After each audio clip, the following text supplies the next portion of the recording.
and welcome. It's always Nelson that does something right as Perfectly about to start. I swear, Nelson, the last time was you were about to eat chips. Like, you're killing me. that started off great. Like a second right before it. That's our intro. Come on, guys. Of the Backdoor Cut podcast, I'm Clayton Fawcett, joined by Kyle J. Hartwick. And, hi. Not famous Espinal. Nelson, how are you doing? Nice hat. You're just happy to be here from your banishment, right? Oh, yeah. And we've got TJ, who is about to fall asleep in the dark. So, guys, in, what is it now, 4 days, Media Day is going to be going down. I think we are all looking forward to that. Our Slack, I'm freaking out about nothing. And that's such an accurate description of our Slack chat all the time, though. Yeah. What's going on? Clayton's freaking out again. I need the season, man. I just really do. TJ just laughs as he just looks at everyone. TJ goes away for like 3 hours and comes back. He's like, "Damn, what did I miss in these 400 messages?" Yeah. I don't want to read everything. It's so true. Well, it's like that with every DM with him as well. That's true. With a new upcoming season, it looks like we should be better, even though the Vegas lines do not like us very much. Real quick, let's get into that about the Vegas lines. I've seen most often 24.5. What do you guys think of that? Too high, too low? It's probably just right. Yeah, I think it's just right. I would say that's, if I were to put money on it, I would say that's just a little too low, but I think 25, 26 is right where I would have them right now. Yeah, Nelson, what do you think? I think that as far as I think the Twitter, we'll probably all go over it just because I think we tend to overrate our team a bit. Not too much, not insanely. We're not going to go to the playoffs. Just that we tend to think that they're a little bit better than they actually are. The young guys are going to be shaky. I mean, I think 24, 25 is probably it. I'd probably go a little bit lower. I'm a bit more pessimistic on the outlook of the team. I still think that the young guys are going to develop, but I just don't think that the young guys equate to that many wins, even though they're pretty far along for their age. I agree. Kyle, you said how many wins did you say? I don't think I heard you with the exact number. I said it was about right. What? I was going to say, I think you said 58. Yes, I said 75. So you can put that down. No, I think there's a few more things than just like the young guys you have to factor in. Our team as a whole is probably better, like with the additions of Dayton and Maz, I think are both better than, Roy Hibbert falling all over the court and everything like that. And then I think Luke counts for more wins than obviously like Byron did. So I'm going to say I'm still going to say probably the under, and I'll put him at 24-23, just because like Nelson, I'm a little more pessimistic than most of the crowd is. And by the way, real quick, nice hat, Nelson. Check out my article. It's on LM. D'Angelo Russell liked it on Instagram. What's that? Oh, no, that was Daniel's article, not Nelson's. Yeah. No one likes my articles. So no one likes your articles anymore. You're banned from Slack. You can't write for LP anymore. Just. I'm gonna go to LO and take over the Lakers Twitter, but that's fine. He's gonna write for me at Laconic Mnemonic, and we're just gonna take over the music scene together. Clayton is my Byron, so I'll be unleashed once I leave. I'm coming down wherever you are, and I'm gonna find you, little kid. This podcast is already in mid-season form. I'm ready. Yeah. I honestly, I think we're. I want to say we're at 25, 26 wins, but I don't know. I think we start off pretty bad. Mhm. You know, everyone's trying to adjust to playing together. You know, like I said, I think we're gonna be like 2-8 in our first 10.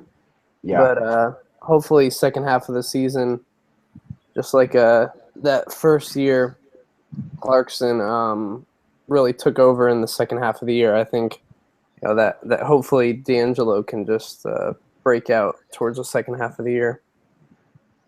I agree. I do worry somewhat about our success because most of the analysts and people like that, they look at the record as not just stats. So I mean, Giannis going to put up crazy stats. We all know that for a second-year guy, but it also depends on the wins because if he doesn't if he puts up great stats against on a not so good team on a bottom three team, is possible.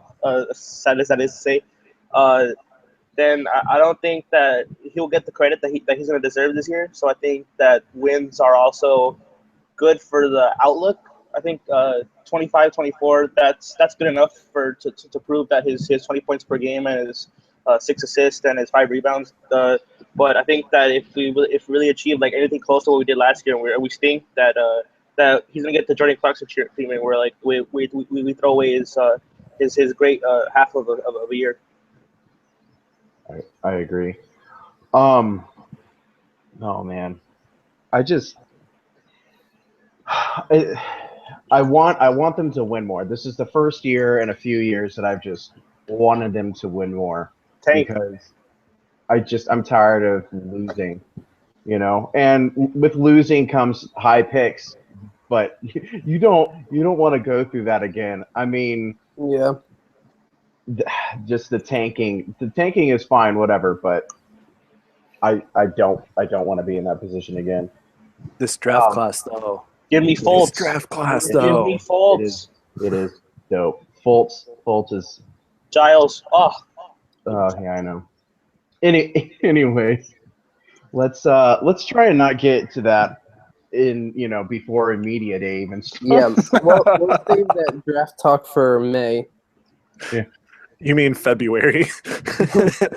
Playing weird. more like October. I mean, Yeah, February. shit. February Like- when 11-51. 3 games in. 3 games in, we're 0-3. So okay, we have the hardest strength of schedule this year, I believe. Who was it? Our new guy Moho, who asked how we would do in the first 10 games. Like, do you guys really think like we're just gonna start out like crap, like 2-8? I know we play the Warriors either like once or twice in the first 10 or 15 games, Mm-hmm. and it doesn't look like a very friendly schedule. And they're all still young and trying to get used to playing with each other. So yeah, it's not gonna be pretty. It's not gonna be that pretty. Yeah, No. my thing is that that even playing the Brooklyn Nets isn't a guaranteed win in my opinion. I think they made some pretty solid moves, and that as a young team, we're gonna be pretty inconsistent. Like we're gonna have a couple high moments against some good teams, but then we're also gonna bottom out against some really bad teams, like possibly lose to the Sixers.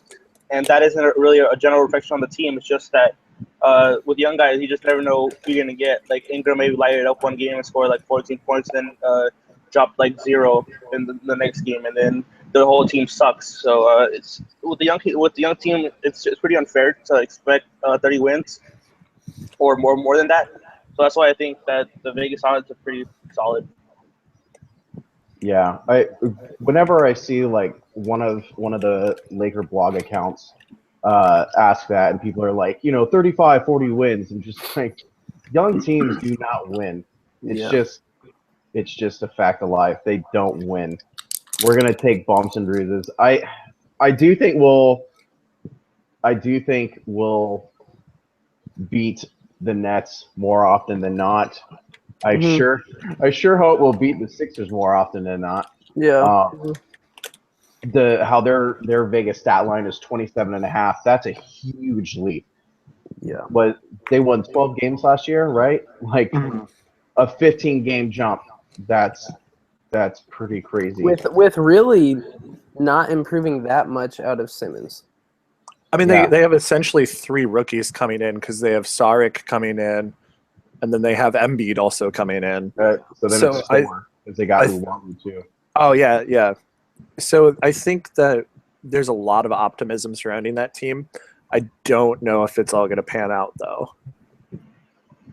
I just think I agree. I think they have so much talent for it not to pan out. I'm not saying that playoffs or Oh, no, Most of I'm their saying, talent though is in the 4 and 5. Like you Yeah. can't. You're not going to play all 6'10", 6'9" lineup. right. And I don't think it's going to start out like I definitely think the Sixers one day with the people they have are going to be great, but I Oh, yeah, don't I think agree. it's going to pan out right away in this season. So, 26 and a half, 27 and a half wins, whatever the line was, I still think that's a bit much. I don't know where they're going to fall in, but, I want them to prove me wrong. I wish nothing but the best for the Sixers, but I just don't see it currently. I just think that they're going to find a power forward center combo that works, and once they find that, then it'll be pretty easy to adjust lineups. Not everyone's going to get minutes, obviously, but I think that just finding whether it's Simmons and Noel or Those it's 5 guys are going to get minutes. Like it's not even a question. Like you're going to have to play Okafor just to get him stats to have some team pull a John move, and trade for him. Embiid will be on a minutes limit, but he's going to play. You should if you don't play Noel, I mean that would be odd. You're dumb. Yeah. I know I personally overrate Noel. I know it. Oh yeah, you do. I'm a fanboy of Noel, but Simmons is going to play 32 minutes right off the bat. Yeah, at point guard. They're all going to have to get minutes. It's not even it's just, yeah, everyone's going to play. The guys that are going to get minutes are like Rashawn Holmes and guys like that. I just don't know. I think Saric is really going to be the odd man out because he'll probably get some minutes at the 3. Just I don't know how exactly they're going to use him. I know he came over and he's expected to play, but I think his skill set similar to Simmons. So having him and Simmons on the floor, which I mean, of course you want can actually shoot. Right, but Simmons is a better ball handler and playmaker. Well, then that's when you're going to get into crazy lineups with Simmons in the point guard. Yeah. Right. So, yeah, I'm telling you that all of them are going to play. Anyways, back to the Lakers. Who are you guys most excited about? Personally, I am dreaming of just D'Lo killing it. Do you guys have anyone besides D'Lo that you're particularly looking out at? Luke Walton. Let's go with Kyle. Luke Walton. I'm just looking forward to seeing what kind of offense he implements. Like, I don't think it's going to be a carbon copy of what Golden State's running, but I do think there's going to be hints of that definitely in our offense. And I'm just really looking forward to seeing an offensive structure of any kind on the Lakers, because I've been a Lakers fan, and the only coach that I know to be the coach of the Lakers is Byron Scott. So I haven't seen any actual Lakers. Haven't had offense. a good couple of years. Yeah, no, it's been pretty bad. So I'm really looking forward to seeing him work with the team, figure out some sort of structure, and seeing what happens. I just love him. Best acquisition this offseason. Nelson. Okay, so you want excited as in want to see fail excited or excited in general? Like excited, happy, excited. I want to see fail? Is that what you said? Yeah, because I'm really excited to see how bad Mozgov is. Because once he plays poorly, like I know he's gonna play, I'm just gonna sit back, kick back, and watch everyone that defended signing backtrack. But I mean, I hope he does well because we paid him a lot of money and we paid him for 4 years. But I'm really curious to see how he works because he's not my ideal center for what I want this team to have because he can't really move that much, but he's still a good pick and roll guy. So I mean, this potentially this will go either way. But I'm really curious to see if he fails and how the reaction goes. I do think that's the most interesting signing to look at. Dang is going to be Dang, but you have no idea Yeah. what Mozgov is. Mozgov going to be Mozgov from the first Cavs run to the finals, or is he this year? Yeah. So who are you excited about then, Nelson? Probably Larry Nance. I want to see if he can build out summer league. I'm not a huge Nance guy, but he's proven me wrong. When he came out of the draft, I didn't expect him to get much playing time, and he did because we sucked, and he did pretty good with those minutes. Yeah, I didn't expect him to do much in summer league except like dunk, but he actually played really, really good defense and did a bunch of other stuff. And I'm curious to see how the camp battle goes with him and Randall, and see if he can find the starting spot. I think that's going to be a very interesting one. DJ, who are you most excited about? Outside of D'Angelo, I would definitely have to say Ingram, just because of, I know it's summer league, but what we saw of him in summer league for a short period of time, how good he is off the dribble, and I'm just excited to see the mismatch he's going to make for whoever tries to guard him. He's going to be so talented on offense, and I think him and D'Angelo are going to be a great dynamic duo in the future. Yeah. I would say to watch your expectations with Ingram's offense immediately, because he's still a rookie and he's struggled. Like all rookies don't start off great, but again, midway through the season, I'd like to see him pick it up as a rookie, like top rookie of the year candidate maybe. I can't see anyone really competing with Simmons on that one. Yeah. Embiid. I just hope he can play enough minutes, honestly. I mean, the talent is just nuts, but I just don't know if they're going to play him. I mean, maybe they will. They'll just be like, you've sat for 2 years. If you're not rested by now, then you're just I'm just going to cheer so hard when he plays his first NBA minute. I'm going to be so excited for him. And then he pulls a Julius Randle or some shit. And, So sad. So sad. I like how we barely even feels like we barely even talked Lakers. It's welcome to the Backdoor. Welcome to the Backdoor podcast, hosted by Clayton, our wonderful on-topic host. We talk about the rights to Ricky Sanchez podcast. I love that. I love that podcast. I want to see D'Lo kill it, and I want to see Ingram. I just want to see Ingram produce and Do stuff, yeah. Be effective. I don't want him to be. I want him to be a rookie of the year candidate, but I don't want. I don't know. I guess I don't know how I'm going to explain that one.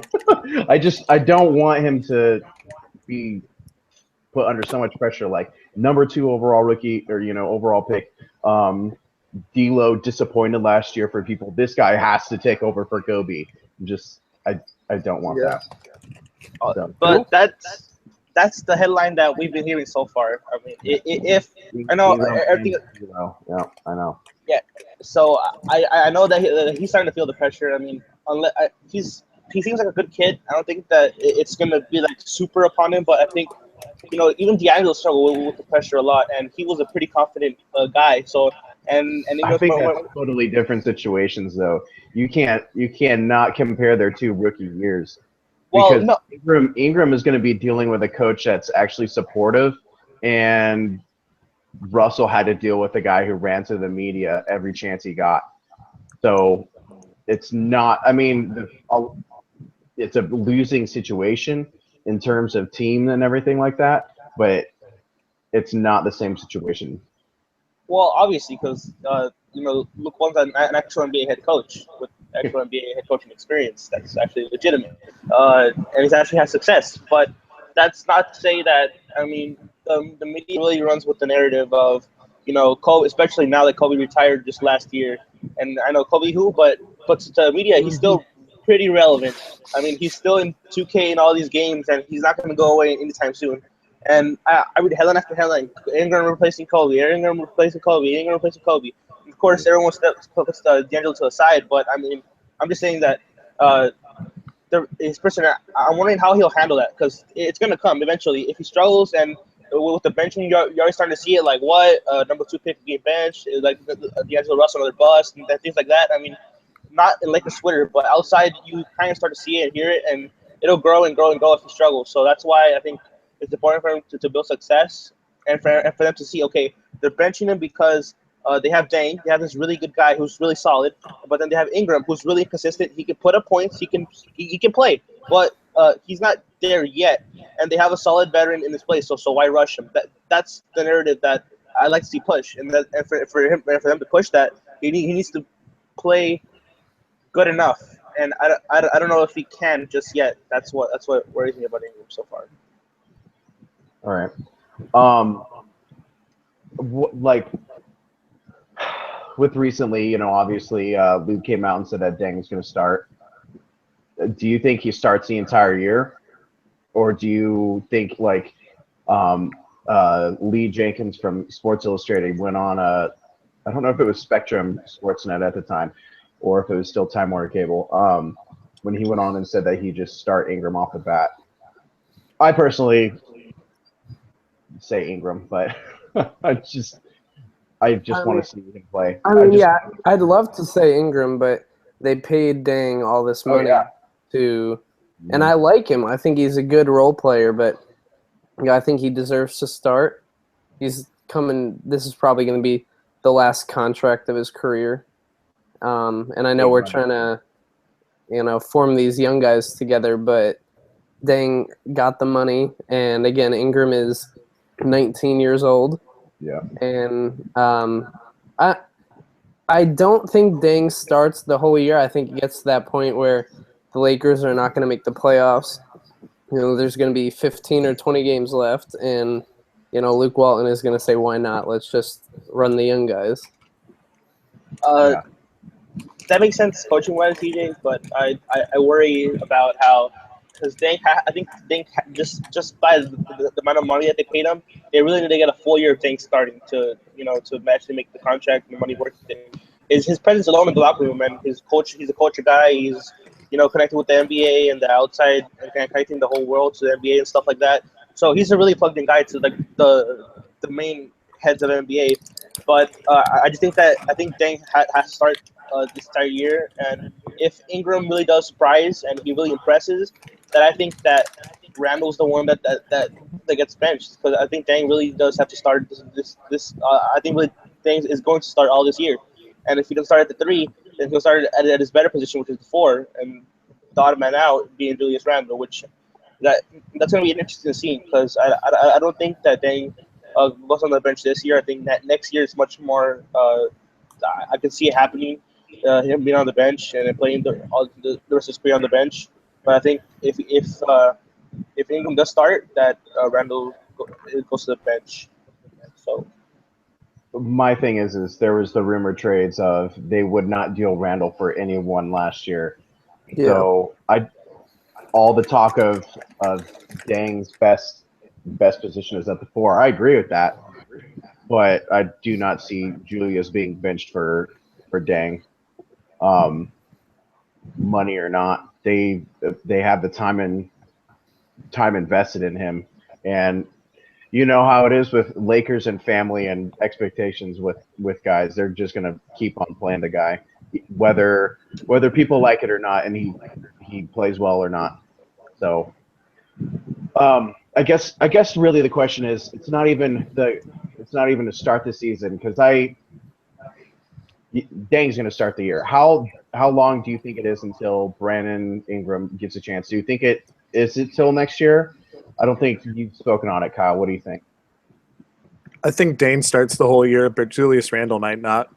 I'm kind of in the same idea with Nelson. I think that the person to most likely lose their starting spot this year is going to be Julius Randle, just because Dane, like Nelson said, we signed him for 4 years and some $1 million contract. I don't remember what it was exactly.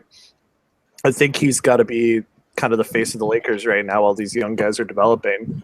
Obviously, D'Angelo Russell will be leading us to the 2021 NBA title or whatever. But right now, that guy that's replacing Kobe, it's not really replacing him. It's more just kind of bridging the gap. I think that guy's got to be Dang. He's such a good NBA guy, and he's personally my favorite NBA player of all time, just because I grew up a Bulls fan. But yeah, I think Dane's just got to be that guy. Sorry. So what does that say about Randall if, midway through the season, 3/4 of the way through the season, Randall gets benched? What does that say about him and his future? I think his future's still strong. It's just like he might be pissed. He might honestly be a little pissed off. But depending on who you listen to, Julius Randle might not be the guy for the Lakers right now, but he'll definitely be the guy for the Lakers going forward. So I still don't think the front office would trade him, but I think he would be a little less likely to come back after he's not a restricted free agent. I think there's a member of Lakers Pulse that's knocked out that be fighting tooth and nail on that one. He'll get back to us. Yeah, come on, Jamie. We're right here waiting for you. Jamie, who? Yeah. Who dat? TJ's the runner of Lakers Pulse right now. Yeah. Yeah, I just don't see Randall being benched at all. So then you don't see Ingram starting this year? I don't know if I see Dang starting the entire year. I'd say because he was signed not to be the face of the franchise. He was signed to be a good player and a mentor as well. Like he's not. I don't think he is going to be the face of the franchise. I just think he's going to be our interim face. While those young guys are still developing, we can give them the time to even develop how they're going to their personality. I don't think we want D'Lo as he is now to be D'Lo, 10 years from now. I love the kid, don't get me wrong, but he has made some stupid mistakes in the offseason. Yeah, but keyword kid. Exactly. Yeah. So I think we just have to groom his personality and his playing style, and we'll see him become the face of the franchise in 5 years. Yeah, it just if obviously going as who was it saying? Was it you, Nelson? 60 get 3/4 of the way into the season, and then they're just like, might as well play the kids. I think to me they I know the comp I've made it a ton is Dang is our team's Iguodala.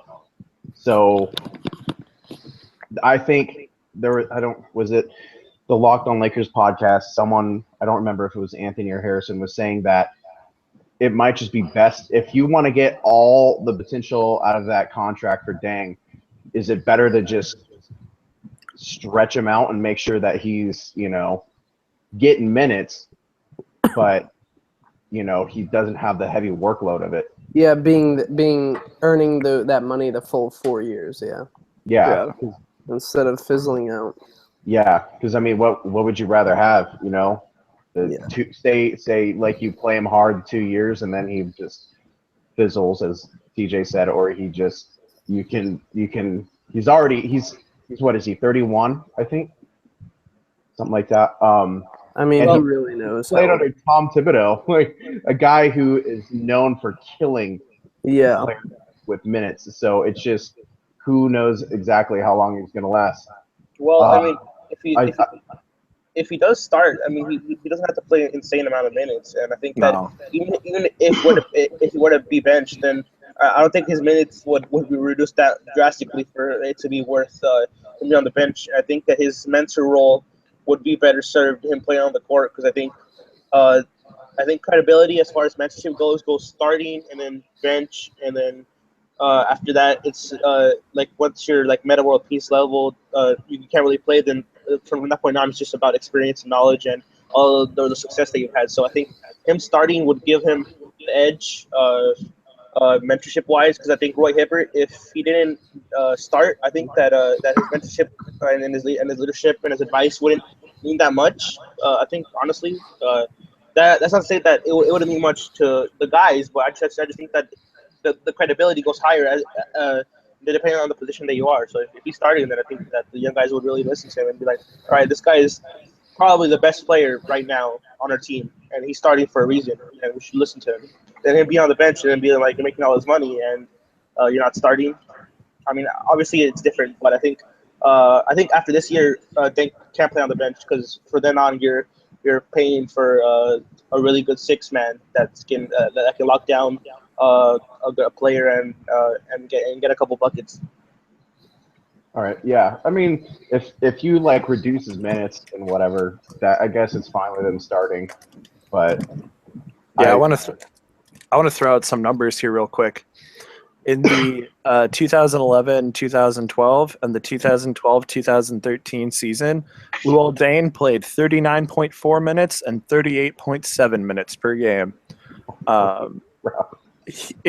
From the span of 2005 up until just last year, he didn't play under 33 minutes a game. So I think Luol is going to have a bit of a career change coming to LA. Yeah. He's not going to play probably 30 minutes a night. I just don't see that happening. So I think we're going to see him playing, maybe 25 minutes, and we're going to see him come off. He's going to go out there. He's going to start. He's going to come off for a while, and then he's going to have a stretch again, and then come off for a longer while. It's going to be like Kobe minutes, but not as drastic. Yeah. Because I he's think not he's nearly gonna as old. I think he's going to start games, and I think he's going to close out games. Yeah. And then you fill in the time in the second and the third. Yeah, I agree. But yeah, I mean, those are absolutely that's insane exactly numbers what for him. Iguodala does. I mean, Iguodala closes out almost every game for the Warriors, but he doesn't start. Agree. I don't want to keep like going over the same things as every other podcast has gone over in the last few weeks and months. Was there anything Let's else? do my you section. Huh? Mm-hmm. Let's do my thing. Let's do Kyle's part. All right. Let's go to Kyle's part, and then after that, we'll answer some questions. So this section of our podcast is sponsored by Combos. I'm really going to push on that this season, so get used to it. By the end of the season, we're going to have a sponsorship with Combos. And licorice. So we're going to do this thing called Laker Ranks, and it might come up more in the season depending on how many people like them. I think we'll do 2 each because that's going to be fun.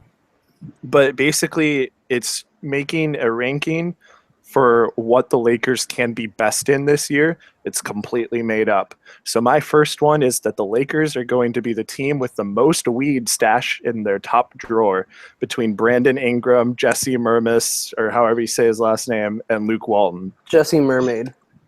Mermaid, yes. Yeah. I'll go with Mermis. That dude talks like a total surfer. Like that I guarantee you, he doesn't have one drawer full of it. He's got 2 drawers. What about Yee? What? What about Yee? Finley. Oh, that'd be yeah. He's probably good. got like cocaine or something. This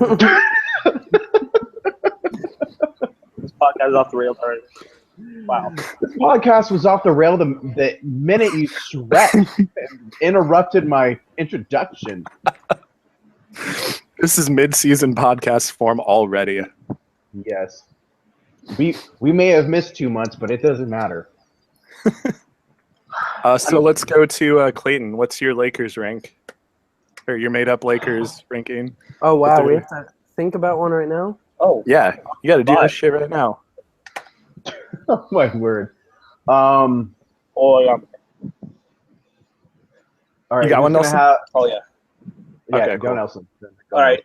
I made inspired by my hat, I made a Lakers rank of people to most likely like Chance the rapper, Okay. and number one on the list would obviously be D'Angelo Russell, just because I think that he's that cool kid that likes unique kind of rap, and that's what Chance the Rapper is based on. So I think that D'Angelo Russell would be number one on that. I think number two would probably be Jordan Clarkson, because his Snapchat story is full of a bunch of rap, and he likes to listen to a bunch of different kinds. So I think that Chance the Rapper would be in his playlist. And number three would be Luke Walton, just because I can imagine him chilling on the beach and listening to All Night. We've been drinking all night. I was drinking all night, and him just smoking weed too at the same time. Who was number two? Clarkson, right? Yeah. I'm Yeah. going outside the box, and I'm going to say it's Lou. Oh, okay. Oh,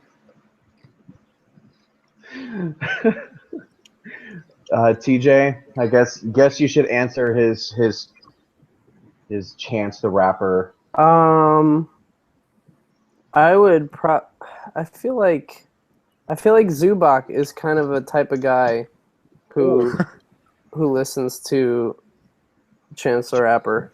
I feel like he could wear that same hat you're wearing, Nelson. I can see that. Shout out to Avita for following us on Instagram. We appreciate it, dude. Yeah. And how, If you're watching this. yeah. Oh yeah. He's definitely watching this. We're gonna have to retweet it to him and tell him to watch it. We love you, Zubak. Okay, who has the most highlight reel plays? Dunks, passes, whatever. Blocks. We'll go with D'Lo, Ingram, and Nance, right? Or Randall? Yeah, it's got to be Nance. yeah. Well, it was gonna Nance four. Fine, four. Nance or Clarkson. Okay. I'll keep Nance and Clarkson on there, but I think Tariq Black. He's a highlight reel person. Shout out to Colton. And shout out to Colton. If Tariq gets significant minutes at any point in the season, he's just gonna be highlight reel all day. Okay, I'm sorry. I gotta change this to Yee or Black. Who do you want to be the primary backup five? Because I don't think Yee's playing four. So Tariq Black. I don't think we've seen Yee at an NBA level yet. I want to see how he does in the preseason for sure. I'd probably like to see Nance as our backup five, because I like Black and what he has to offer, but I think Nance would be a better five than Black. as our predominant backup five, I can't see that one.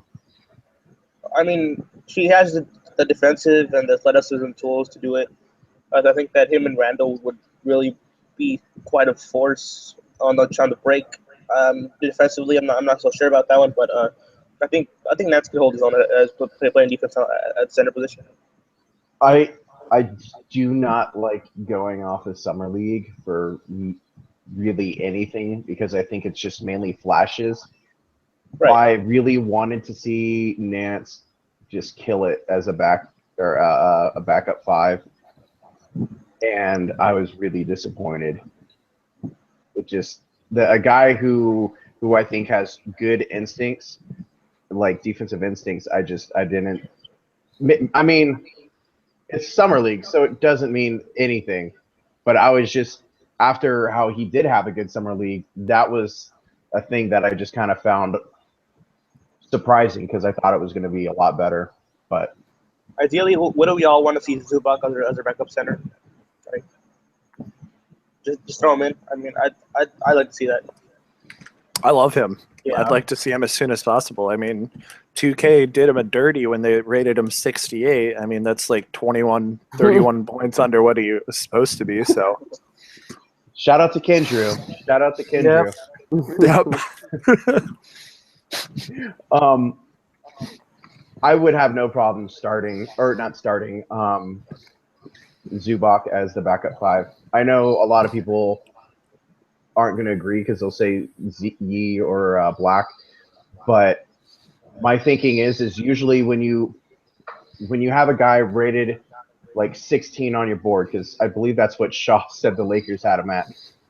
So you have him a round lottery talent. That guy is usually going to be at least your primary backup at that position. Yeah. I mean, So that's not to say that Zubac wasn't at that position because he's not because they believe in his potential. Because I think that he's still pretty raw. Like, I agree.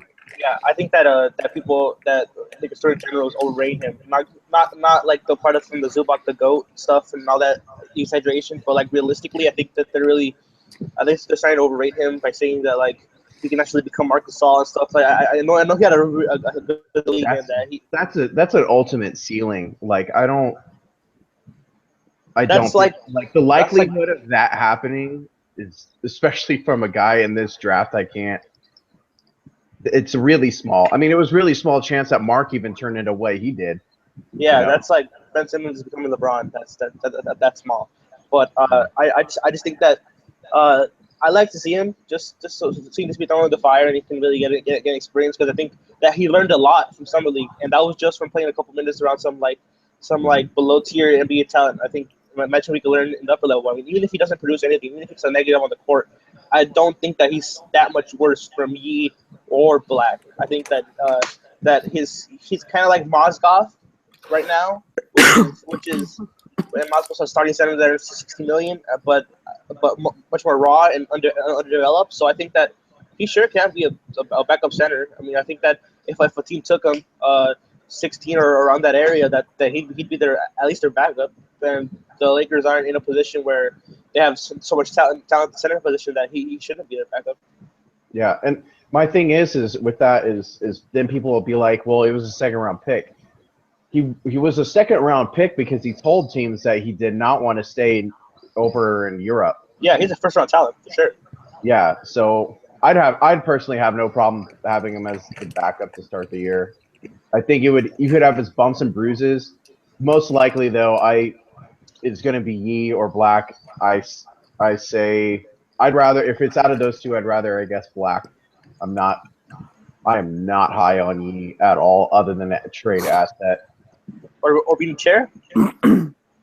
Yeah. Apparently, according to Bresnahan, he's been killing it in scrimmages, but I mean, what stretch five doesn't kill him in scrimmages? Yeah. Yeah. Yeah. I mean, it's not like Mozgov is going to be able to defend him, out on the perimeter. So. Oh, he's going to get burned every time. Hilarious.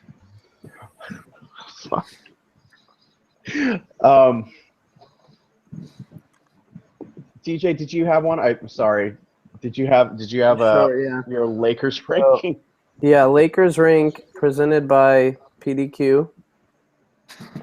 We got wonderful fresh tenders, salads, and sandwiches. These are the top 3 players to not be allowed to sit at the cool kids lunch table. I'll go ahead and say Huertas, Jose Calderon, and Mozgov. So all the foreign players. That's jacked up. That's racist. Oh man, I didn't know America we had Donald Trump on the podcast. Make America great again. Oh my god! I could have said Yee. The Lakers have huge promise, guys. The Lakers have huge promise. They're gonna win huge games. Huge. No, they're all just old and they don't fit in. Nothing about race. I could have said Dang too. Okay, Dang is up there. I have a good one. All right. I have actually a really good topical one. Yeah, I have a good one too, but I'm saving it for last. Players most likely to take a kneel during the national anthem. We're gonna do Nick Young, because he said he already did that, or he already would. I swear, if he's on the team, I swear. Let's not get into that though. Okay, yeah, this is not good. I'll say Lou Williams, and then I think Jordan Clarkson. Clarkson was the guy that popped into my head first. Yeah, those are my 3. Yeah, I would definitely say Nick, pending his availability to be at Laker games. Lou Will, definitely Lou Will, and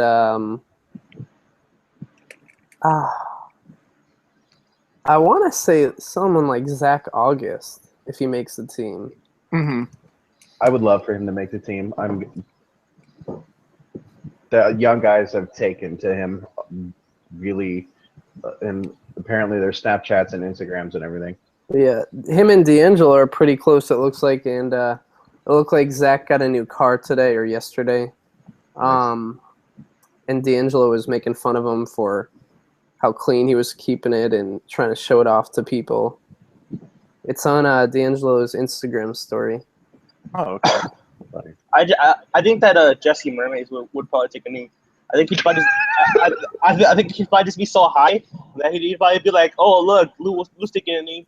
Are we doing this now or what?" And then he'd probably just take a knee right then and there. Well, like coach it. most likely to show up without a suit on to the game. Jesse showing up in his with his surfboard and his Surf trunks. Yeah. I'm saying Luke all the way. That he did an interview where he said that like he doesn't put it on until the very last minute.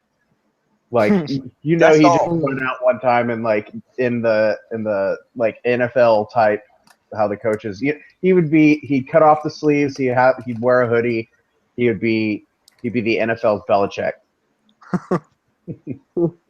Without the deflating balls and the cheating. So. Well, yeah, of course not that because he's wholesome. He only smokes medicated dope. Shout out to Bill Simmons.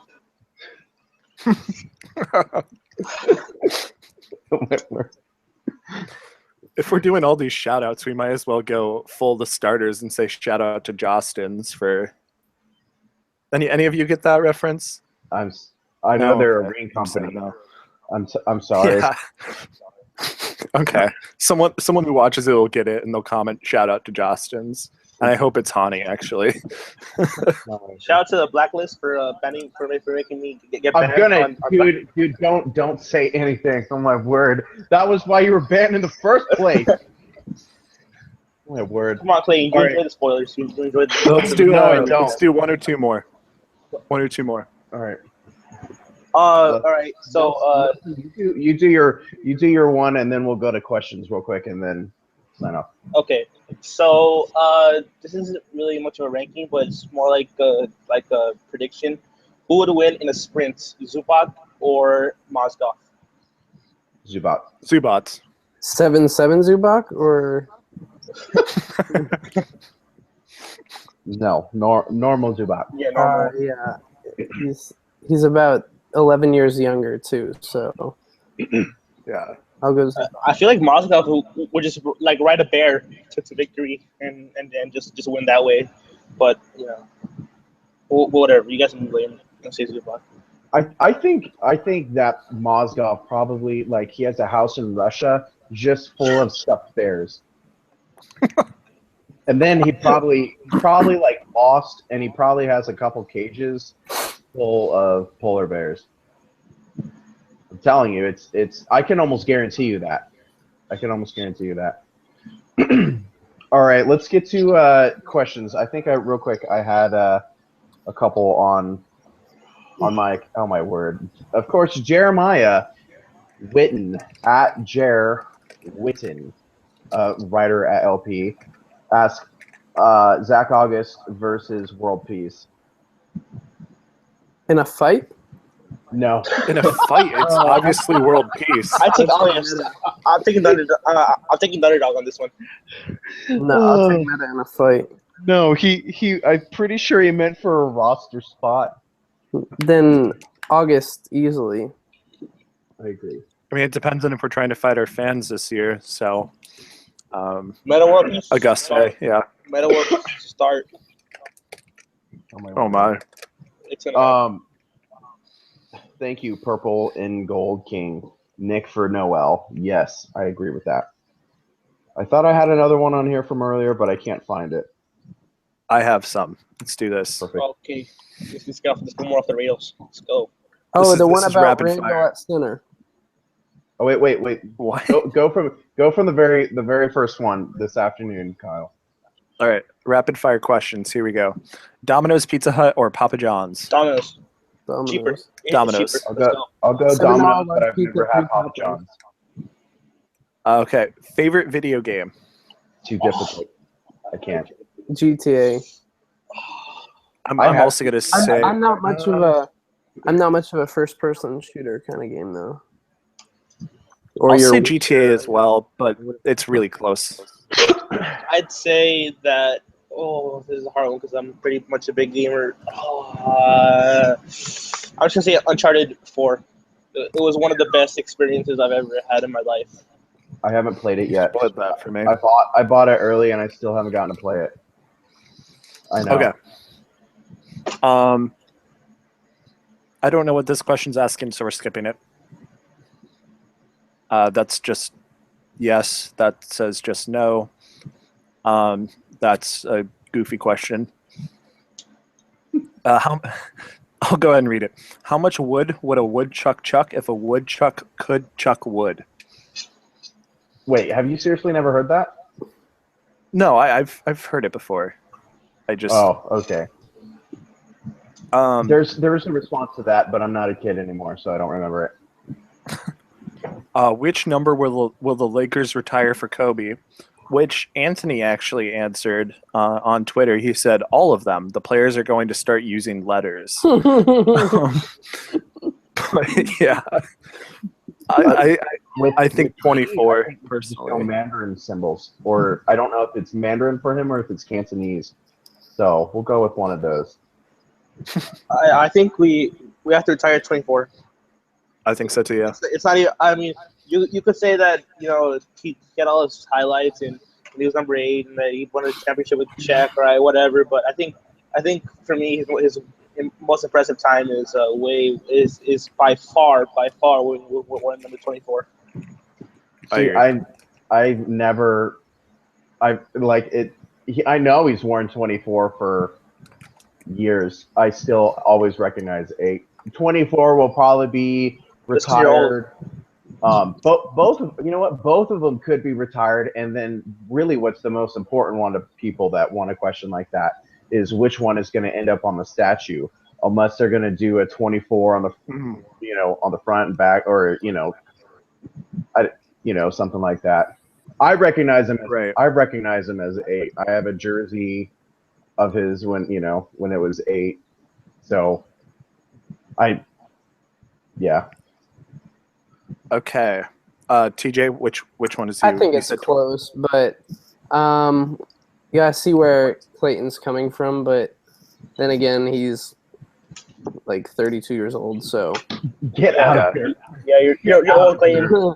Yeah, you're He's old. like I 105. think it's close, but if I had to pick, I'd say 24. I'm pretty sure that Clayton was one of the people who invented basketball. Did I apparently just become Anthony of Lakers Pulse?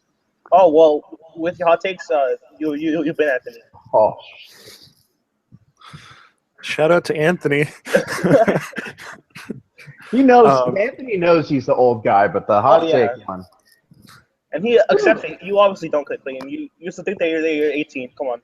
And you get out with any of those kids. I willingly accept that I act a lot older than I actually am.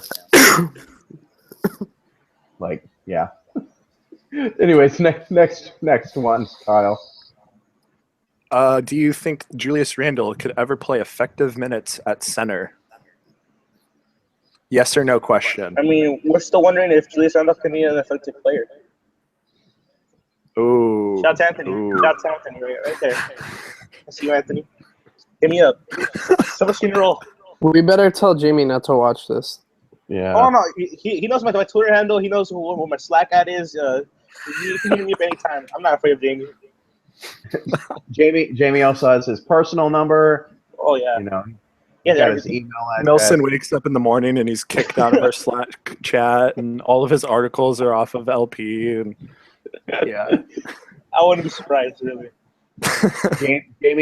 Jamie actually secretly took that hacking class, and he hacks into all of our accounts, and he blocks Nelson from everything. Yeah. He's probably gonna delete my birth certificate after this. So, Mom, I'm still Nelson. To answer the question, what did you say? Effectively? Yeah, effective minutes at center. And that's not this year. That's in any year. It says could ever. So Could. Okay. Sure, will. he could. Yeah, he will. I think he's got actually a slightly bit longer standing reach than Dre. I So, just yeah. I just want to see if he can control his body so he doesn't. I think sometimes he plays too out of control, like with his body. Like he's super strong, but sometimes that I just And Draymond doesn't play out of control a lot. Oh well, yeah, but I mean, I just think that whatever, Clay. You know what? Fine. All right. God, you're gonna be the next Draymond. There, you got some. You happy, huh? You laughing, huh? God. Julius Randle is the next Larry Nance Jr. Oh. I mean, if Julius Randle can ever be effective on offense, I mean, then I think he can be an effective center. I mean, to be fair, Julius Randle still has like 2 years to become what Larry Nance is right now because Nance is just 2 years older. So I think defensively, yeah, for sure. Okay. Well, TJ, what do you think? I didn't hear from him. I think one day, yeah. I just don't see it anytime soon. I think he needs to grow his game a little more on both ends. And center is a tough position to change from power forward to center. It's a whole different, totally different guys trying to guard. So it's not hard for Draymond. Yeah, I mean maybe a small ball 5, but I don't see him as a full center. Never. No. Yeah, I don't think he'll ever be that. Oh yeah, no, he's all like Draymond's not a full-time 5 either. He's primarily a 4. Effectively, one day, yeah, maybe. I think Draymond's better than most centers in the league. Oh no, I agree. But would you honestly, with the size difference, would you want to play Draymond all of his minutes at the 5? I mean, not all, but I think most. I won't have a problem with that. I mean, I think that he wasn't that bad at center in the finals when he had to step in for Bogut. I just think that Harrison Barnes is just trash, and that he just brought the entire team down. So I think Draymond could be a full-time starting center if he wanted to be, and he really worked hard at it. I mean, all right. But the ultimate question though wasn't, full-time center even. It was effective minutes. Effectively for a small ball 5, yeah. I think so. I agree. Yeah, and that's it's not even saying this season or next season. It's could he someday be? Yeah, because there's just so much potential there. So what do you put the odds of that he plays some 5 this year? I mean, I say there's no chance he doesn't. He's definitely played minutes at the 5. No, I agree. I just don't know how effective it's going to be either. Oh yeah, I think there's a learning curve. It's going to be super experimental this year. Yeah. We're going to see players all over the place. For better or worse, yeah, we're going to see them all over the place. Yeah, let's. I think there's a good chance we'll see D'Angelo Russell at the 5. So yeah. I want. You know what? Never mind. Oh wait, I know. What about like JC at the 3? I've heard that. That'll do it for the Backdoor Cup podcast. No, I'm kidding. I mean, let's be honest, guys. I mean, DeMar DeRozan can play the 3 really efficiently, and Jordan Clarkson's practically DeMar DeRozan. So there you have it. Oh man, we couldn't go a whole podcast without bringing up DeMar DeRozan, and that makes me sad. It's Clay's favorite player, right? We have to bring him up. I hope you guys all enjoyed Nelson's return to the podcast because it is his last podcast until the people love me. What can I say? Oh my word! They come in waves to see the presence of Nelson. Okay, real quick. Do we have any final questions, Kyle? Or I have one more question. All right, and it's not one I really want to ask, but we're gonna do it anyways. Let's do it. I'm ready. My body's ready. Where does Kobe Bryant rank all time? Who? Yep, that was Who?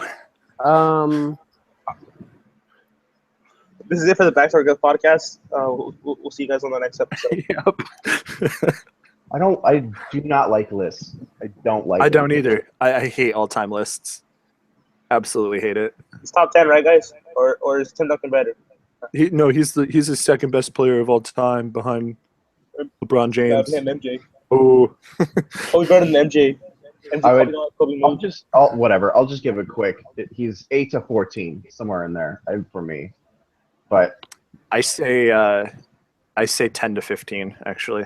yeah, see, I think that's fair too. And when I saw when he announced like people saying like not even top 25, I thought that was a joke. But you know, People really don't like Kobe. I know. People either love him or they hate him. Yeah, I think Snotty had him like Yeah. 23, which is, Yeah, no, Acceptable. for him, for his standards. Yeah. Yeah. Yeah. for a big time Celtics fan. Yeah. Yeah. I get a No, lot of the Kobe hate. I understand it, but yeah. I think that his range is probably like 6 to 11 for me. That being said, I didn't see all the players play, and you'll say, "Oh, he's too young to know anything." I mean, Nelson's only like 15 years old. So. God. You're going me. Oh, see, it's I know you're playing around, but still, it just triggered. Oh my God, people are like, your opinion doesn't matter. Like there was a guy on Twitter that attacked me because I was 16 and I don't know anything about basketball. I'm like, I probably know more basketball than you, and I've been watching it for a long time than you have. All right, buddy, so chill. So yeah, I think like max you can put Kobe 6, and even that's stretching it. I think he's just a top. I think 10 and 9 is just like his spot until Steph Curry jumps him. Yeah. All right. Last question. From new Lakers Pulse writer Moho. I'm only ever going to call him Moho. It doesn't matter. D'Angelo seems to start games slow and does not seem to be locked in until midway through the second quarter. Any reason, or is it just his smoothness and fluidity? Let's go with TJ first on that one. Sorry, can you repeat that question? I was Very long. chat. Okay. And something about fluidity. D'Angelo seems to start games slow and does not seem to be locked in till midway through the second quarter. Any reason? Or is it just his smoothness and fluidity? Thanks, Moho, for asking the longest question I think we've ever gotten. I don't know. I mean, does he really start off slow? I think he starts out loose with his handles. Like he doesn't come out super tight with handles, in my opinion. But I think that's just because he's young. Other than that, I think it's just when he gets older. I don't think it's anything to like worry about. It's not even something I really noticed that he. I didn't even notice that he really starts off not that great, but yeah, I think it was just last year, or even sometimes during summer league. It's just he's confident in himself. He doesn't start. I don't know. I don't think it's a super big thing. But anything else? Anything else from you guys? I got nothing. I might start writing soon. I'm joining the group chat officially this Sunday because my band's already playing. It was 2 weeks. It was over on Sunday. We'll see. Okay. Now. I'll jump spoilers that same day, just to tell. But really, I'm start working on the player profiles for D'Angelo and Zubac to get that ready for the big super thing that we're gonna do. I'm trying to get back to the groove, insert some writing into my schedule, which is already jam packed. So we'll see how that goes. Word, you got anything, TJ? not really. No, not too much. Just making beats for him and Jeremiah's new mixtape. Oh yeah, we're gonna make a mixtape. Oh yeah, TJ should be bowed to for all of his is it impressions on Instagram? Yeah, so it's overall views it's an impression as a view. So Word. anytime someone looks at something, so what was it? The last few weeks, it's been over 1.5 so million. it's at 1.74 this week. And you know Bow down. the top Bow post down to all Steve. time was actually Kendrew. I don't know if you guys can see it.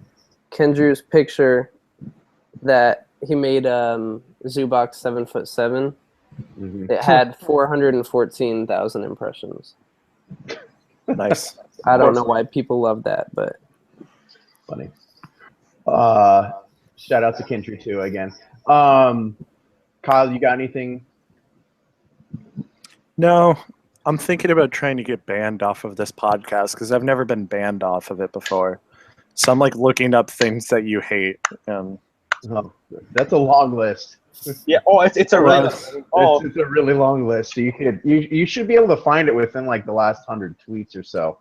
Well, actually, I had one specific one in mind. I was gonna ask your opinion on Tyreek Hill. he got him. But we're gonna not do that because I think we gotta end this pretty quickly here. I'd really like to keep going. This collide of fire that can never be put out. Please hell. Tyreek Hill belongs in jail and deserves to have his ass whooped. Anyway, Multiple times. I hope he goes down with an injury. You don't beat pregnant women. It's not a mistake. It's a decision. Okay. Hey, Kyle, this is on you. go Lakers. Go Lakers. I just graduated college. I finally got my bachelor's as an old fart. Overrated. Apparently being ancient is 26 nowadays. So hopefully I will start doing more.